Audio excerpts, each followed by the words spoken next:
History often remembers the voices that thunder, but is just as often shaped by the men who speak softly and still sign their names. In every generation, there are those who serve in the shadows out of the spotlight. They do not command armies or dominate headlines, yet when the decisive moment arrives, they step forward knowing full well the cost.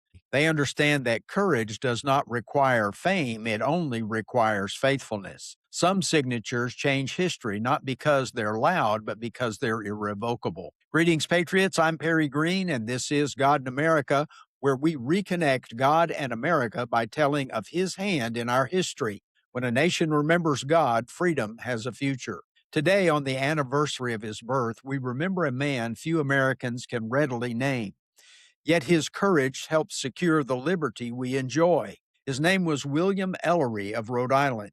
Ellery is proof that liberty is preserved not only by famous voices, but by faithful men willing to risk everything when principle demands it. William Ellery was a man of education, discipline, and quiet resolve. Trained in law and shaped by years of public service in Rhode Island, he was not a firebrand or demagogue.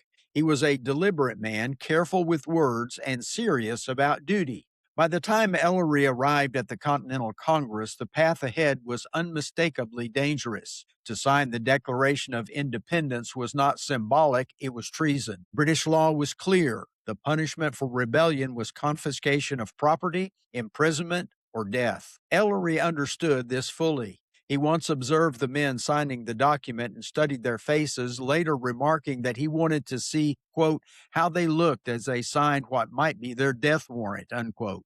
Still, he signed. In doing so, Ellery pledged what the Declaration itself called our lives, our fortunes, and our sacred honor. He, in fact, lost property during the war. His home was threatened. His safety was never guaranteed, yet he never recanted, never retreated, and never apologized. He served his country afterward as a customs collector for decades. He didn't serve for glory, but for the stability of the young republic he helped bring into life. William Ellery's courage reflects a biblical truth we might overlook. Faithfulness is not measured by prominence, but by obedience. Hebrews 10, verse 39 declares, "But we are not of those who shrink back and are destroyed, but of those who have faith and preserve their souls."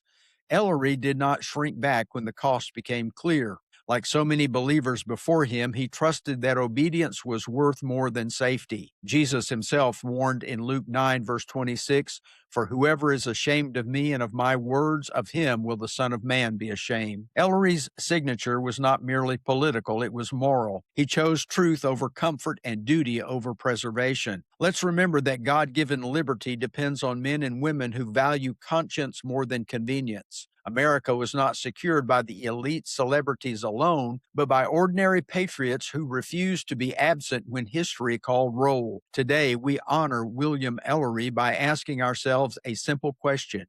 Would we sign our name if faithfulness demanded it? That question does not apply to our nation's future alone, but also to our personal, eternal salvation. The cause of Christ and the cause of liberty still need steady hands, clear convictions, and courage that does not seek applause. May we never forget the quiet and humble patriots whose resolve still speaks in both arenas. In the next 24 hours, identify one area where you have remained silent out of fear, convenience, or a desire to avoid conflict. Whether it involves your faith, a moral conviction, or standing for truth, take one respectful but visible action today. Have the conversation, write the note, make the call, or publicly affirm the truth. Like William Ellery, practice the courage of faithfulness without seeking recognition. Let your signature be your willingness to stand when it matters. As always, my fellow patriots, I thank you for streaming our podcast today. Until next time, let's keep the light of quiet courage burning.